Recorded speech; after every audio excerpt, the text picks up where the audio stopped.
3-4 times, and then a man's expecting, what is this? Is it a linky thing? At the same time, as a man, if you've given it to me on the first or second occasion, what am I working for? You've really given it to me. And even if I keep you around, you're not a valued aspect. But at the same time, it's definitely not a women thing. No, it's not even a women thing. But it's a generational change in behaviour. It's a generational change in women's. It's a sector of what's happening out there. Yeah, that's what I'm saying. We've got a pornographic society. Yeah. So if you're promoting a pornographic society, the youngest generation right now are more pornographic children than our generation. And the problem is that even when I was working with my young girls, even young girls that wasn't even my key client, Audrey, I'm pregnant, sister, hey, I'm pregnant. And I said, who for? You've not got a boyfriend. Instant reaction, could only be 7 boys. I've only had 7 boys in the last couple of weeks. And that is just flippant conversation, just like, I know. Girls? It's not to like necessarily. Why I know. Is that it's not. I know. Wait. This is the perfect time to bring in Sanya. Sanya, our clinical counsellor for the day, right? Because it's all a conversation. No, sorry. And we're going to talk about attachment, and we're going to talk about love language, and we're going to talk about all of that, which is all relevant, yeah? But could you just like introduce yourself in terms of your counselling background and a bit of what you do? So I'm been a counsellor for maybe 6 years now. Practicing, qualified. I have a private practice. I partly work for the NHS and Mind.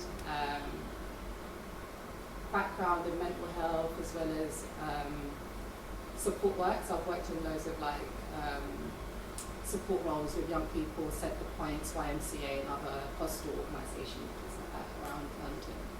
So yeah, that's alright. And you're a counsellor, do you advise people then? Because we want to, always when we've got a camera running, we want to educate black people more and more about talking therapy and what that means. When you, in your role as a counsellor, are you advising people and instructing them, or what's the process? What's going on in that space? I think it can be very different from support work. So when I was a support worker, advice and guidance was one of the key roles and attributes you need to have, especially when working with young people. I think it's important to be able to give advice to young people. But as a counsellor, it's not something that I would openly do in a session. Clients do ask for advice, and I think I can offer advice, but I'm very clear when I do offer advice, and that it is advice that I'm giving. And so that's separate to the counselling process. It's separate to the private counselling process. So even though it may happen with a client, it's provided in a different way. It's really managed. Yeah. All right. And what's happening in the counselling process? What is that about? Explain. No, like elaborate. what do therapists do? What do therapists do? People come to talk to them. Yeah. What do they do? I offer a safe space. I offer a safe space for people to come and share emotional baggage, daily struggles. I think the space that I offer is mainly to gain awareness. So people come in with goals. People come in with aims to where they want to get to towards the end of therapy and things like that. But my goal for my clients as a whole is self-awareness, and I think that's key to getting them to their goal. So I think when we can offer that, mainly, it's about self-awareness. I think that's key. All right. Cool. So there's this thing, I say thing, I can't get rid of that South London thing. There's this thing called attachment theory, right? And it's related to how people form relationships with their first caregivers. Yes. Could you talk about that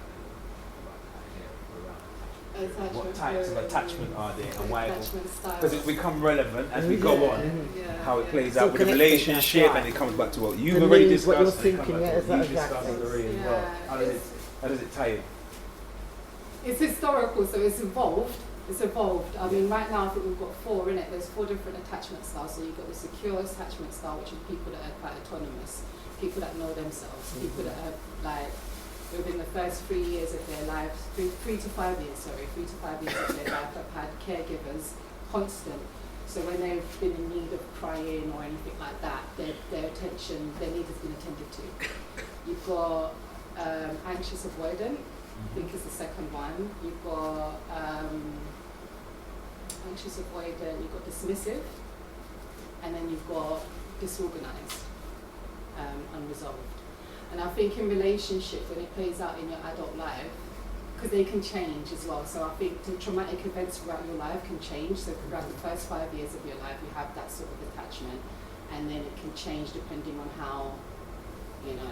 So you mentioned secure. Secure is like the ideal. Yeah. Is there one? I don't personally. That's why I said, is there one? Go into the textbook, yeah. So go to the book what we read. Yeah. We talk about that this, when you have all your needs are met, your emotional needs are kind of met as a young child from 0 to 5. Yeah. Right. That person grows up and they're secure. They can be autonomous. They can mix. They can, you know, like whatever. But we're people that are, say, for example, they have insecure attachment. What does that mean? They're insecure or? Well, they say that people with insecure attachments are more. They're more susceptible to, like, you know, things such as they can't trust, they're unable to trust people, they find it hard to trust people, they're avoidant in situations. So there may be people that, for instance, so in a relationship, an insecure person may be feeling really, really sad, something really bad might have happened to them. Their partner might call them and say to them, oh, hey, how are you doing today? And they'll just be like, everything's fine. You know, because they don't want to, the independence level is too sort of strong, and they don't want to show that. So they can't engage emotionally. They can't engage in emotional yeah, so you're insecure, so you're unable to sort of share that to let your guard with down. security, and actually have that received. Mm-hmm. You know, and that might have come from maybe crying for hours and not having that attended to, you know, or, you know, whereas someone that is secure will cry, got comforted immediately, so therefore they feel more secure to say, actually, I'm really sad today, in hopes that their partner will receive that and nurture it and take care of it. This is deep. So I'm wondering if it plays out like in the adult version of the insecure attachment. I think it's more avoidant and anxious now, they call it. And they try to kind of separate. I think old school was more secure and insecure. Free, and now it's got the anxious, avoidant.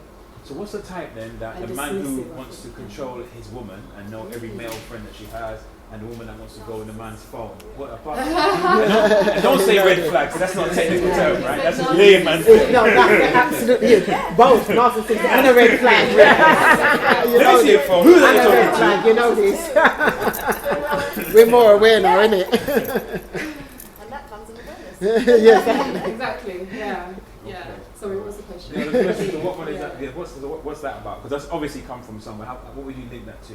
What type of attachment would you use? So someone that's obsessive. Yes. That could also be insecure. It could be anxious. Mm-hmm. So someone. So say for instance, if you've got an anxious attachment style, one of the things could be, say for instance, your partner's going on holiday, or like. All right, let's not say holiday, a hen night or a stag night, for example. Mm-hmm. Yeah? And we know madness is happening in those two places, so you're filled with kind of paranoia. Your partner's gone on a hen night or a stag night. I'm gonna speak from a woman's point of view. Okay, so I'm a woman. My partner's gone on a stag night. An insecure and anxious person. He's not answering his phone. All right, so he's definitely got someone twerking on him. He's doing something. He's there. He's doing something, and he's a prick. He just doesn't love me. He's not answering his calls. He knows he knows how I am, and he's not answering my calls. Like, how dare he do this to me? He doesn't love me. That person doesn't love me anymore. You know, I'm worthless. He doesn't love me. He's an idiot. He wants to ruin my life. You know, so that's the response from an anxious person. That's right. You're triggered, so you're responding with an anxious person. Someone that's more secure may say, oh, okay, maybe he's just having fun with the boys, and not necessarily take that on as a personal, you know, to say that actually maybe he's busy, or maybe he's driving, or maybe, you know, there are other reasons why. Yeah. And I think one of the key things in looking after each other in those kind of relationships as well that can be really supportive of each other is knowing each other's attachment styles, I think. And understanding that awareness, because actually that's a typical thing to happen within a dynamic, whether it's a hen night or a night out or whatever. What your partner can do, if you know that your partner's anxious and you're the secure one, you can turn around and actually say, do you know what, I'm going to start driving, my drive's going to be an hour. Let me just text her to let her know. You know, and a bit preemptive. Yeah, because you know that's you don't want to stress her out, and you know that's how she is.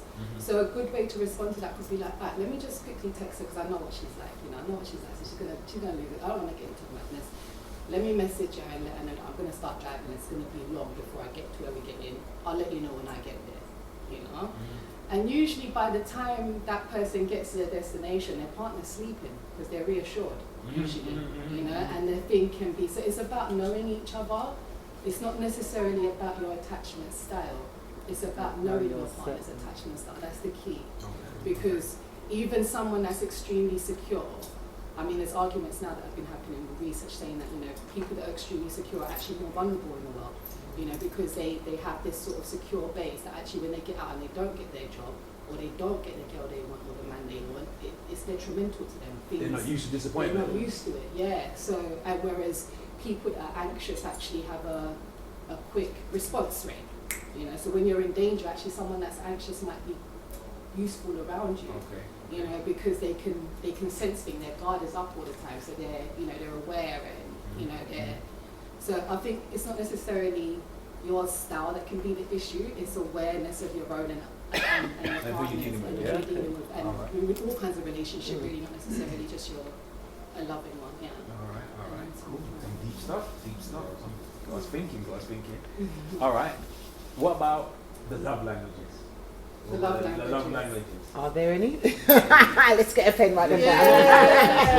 Let's discuss. This is a love thing. I think you can do them online. You can find your love language online. Free test. Yeah, it's a free test. That word is always good. Free. There's an apology language now as well that you can do online, and it finds out your apology language and how you like to be apologized to, and understand why things that trigger you, things that piss you off, and you know how push buttons, and how to respond to All right, well, tell us about the love languages. The love language. The idea behind I think the idea behind them. There's 5 of those, isn't there? I think there's touch, there's receiving gifts, there's acts of affirmation, quality time, definitely. Quality time.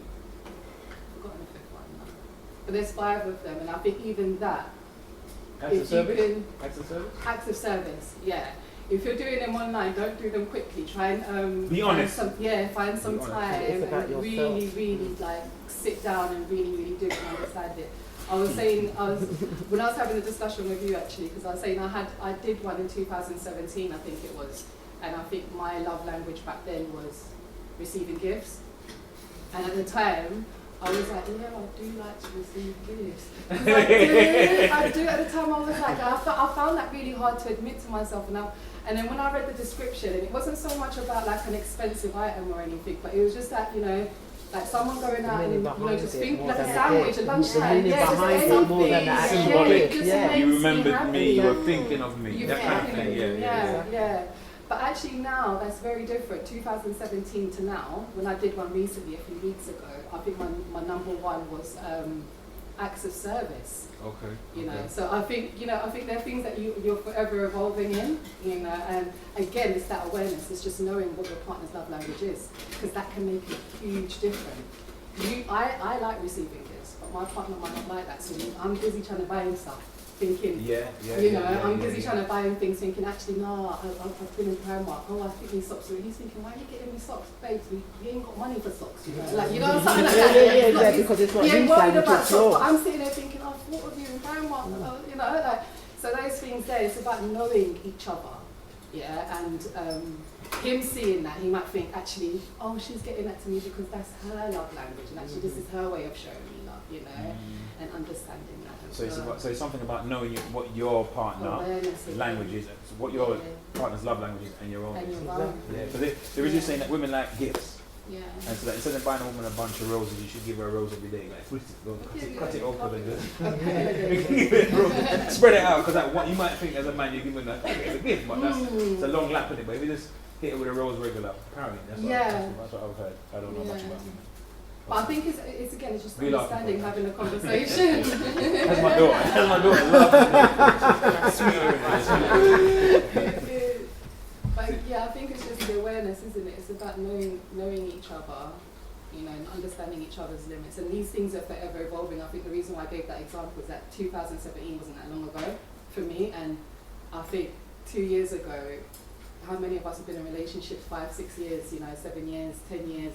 It's constantly changing. Exactly. You know, constantly changing, you know. And I think one of the number 1 things that we can do as humans, and I think even in this day and age, the Instagram world, Facebook, Tinder, whatever you want to call it, is that first date. Is that first date. Is instead of this whole like CV of how great I am, it's more about like, look, I'm fucking shit and traumatized. How shit and traumatized are you?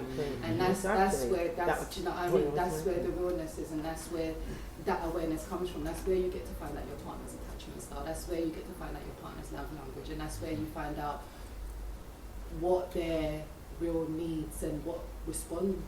Can I respond to those Can I needs? respond Am I the to- type do I of personality choose or to? person Yeah. that can meet this And particular that's where you person? can exercise your Exactly. choice. Exactly. Yeah. And I think that's the key. That's plenty of food Yeah. for thought. That's plenty of food. But let me throw it out to the guys, right? But it's something that we discussed earlier. This idea of saying like, if you meet somebody you're going to date, whatever. It's like saying, if I'm just as an analogy, right? People ain't houses, but if I'm buying a house and I know the house is not, there's no perfect house, yeah, but I know alright, there's dry rot in the basement, but I can work with that. Yeah. Or this is a bit janky, but I'm gonna save up and fix that. I know what I'm signing up for. So in other words, human beings ain't perfect. We're not gonna meet no perfect person, but do you know what you're signing up for, or is it that, you know what often happens? Two representatives meet, not the real people, but the man sends out his representative, blah blah blah blah blah. The woman does the same thing, and then they only really meet each other 3-4 months in when that representative dissolves. They get tired of doing it, and the real person shows up. Shows up, yeah, and you don't know that. And that's why when you meet It's not always people, 3 months though, it's kind of now sooner. Quicker? Yeah. me like I don't know. 9 months down the road, mate, you're still dating. Okay.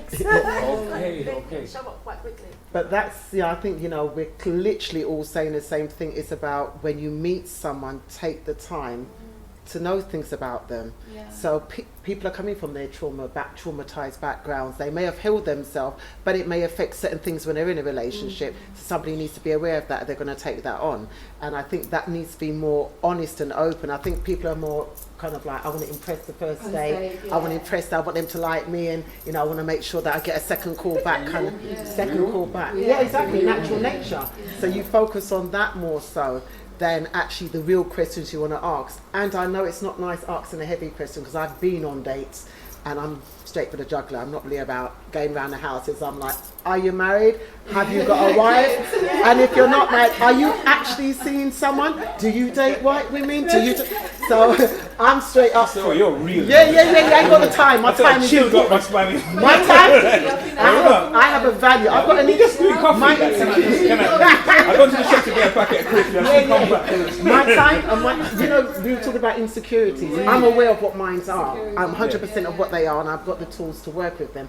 And because I'm aware of that, I'm also aware when I meet somebody that meets certain things that I do like and the things that I don't like, I know what to offload on theirs that's not theirs and what is mine, and how to deal with that, because I know it's nothing to do with them. It's how I interpret it, it's how I respond to something.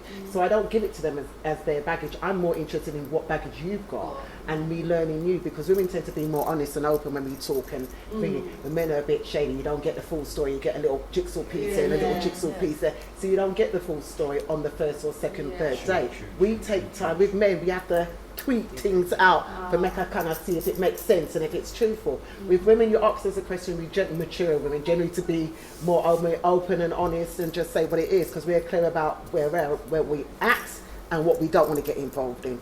So I'm very much like, I ask the question, so I know from the first date that I've finished that date and I've gone home, whether or not that will tell me whether or not I'm even going to waste my time to have a second date. And I'm very much value my time like that. Questions, but not necessarily get the right. Always. Get the right answers. You get it answer. Is it a truthful answer? Right. Or you get an answer. And in time, it will unfold. Yeah, exactly. You always I seek think the the key in truth. that is not necessarily asking the question, but it's admitting your own. So I am fucked up because that is what that person responds. You know what I mean? Whether or not that person responds, and then actually if they don't respond and they're not willing to go there, then they're not ready to go. And can they handle exactly? They're not. How many people are willing to be vulnerable?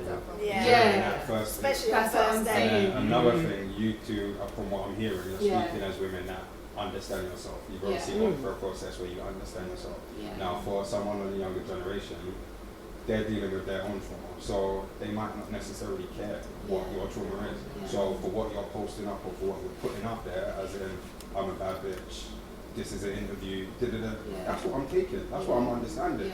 And through generations, as men, we're perceived to be of a certain standard, to have certain things. So we're meant to open doors, or we're meant to have a car, or we're meant to have a job. So we always have to be somebody. So fair enough, unfortunately, you might not get the real us in the first instance, but that's because we've got to be somebody. Whether it's what society told us, what our culture's told us, what women has told us, what we're meant to be, what we're seeing in society, and then obviously in your own cultures and races, there's going to be things added to that, to add to the trauma, or to add to the person building themselves even more. So I agree with a lot of what you're saying, but there's a lot of what you're saying that, again, women are speaking from A, a women's point of view, and B, a woman that's understood yourself. Yeah. There's a lot of people that's not in that position. Yeah, and I think there's still more to even understand about myself. I'm pretty sure of that. But even self-awareness is not a destination. You're constantly evolving. I feel like on the day and even in the hour, you know, I will leave here as a different person hearing and speaking to you two, three people. Do you know what I mean? So even I know that, like, I came in one person, I'm going to leave this building another person. Do you know what I'm saying? So it's like, it's one of those things that is ever evolving, but in a way that I'm trying to say from my, if I'm going in on a date now, I have to trust myself. Does that make sense? So when I'm going into that date, I've got to say to that person, for example, alright, I'm going to be open. I feel like I'm a needy person. I'm an emotional person, not necessarily needy, but I'm quite emotional. And that's where I am in my life right now. So anybody that comes into my life has to understand that I'm very sensitive right now. You know what I mean? Exactly. So if I go on a date, I'm very open in saying that. I'm looking for things. I'm looking for a husband.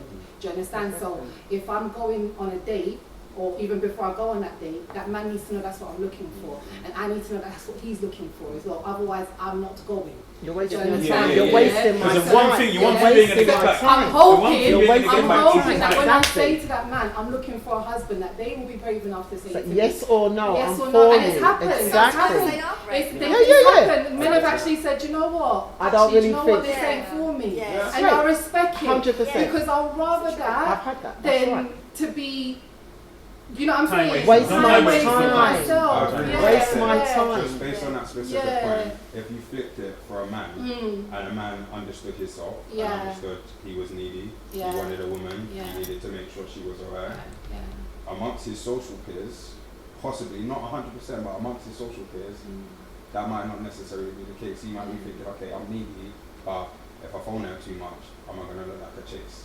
But my boy's going to think I'm a cat. And that's I'm a that whip. social media crap. Exactly. But it's not necessarily social media. It's Hashtag you're moist, fam. do you see what I'm saying? So it doesn't work. No, that's what they're going to hear, don't they? The support group. Of course. I think women's support group, right, is a little bit more nurturing.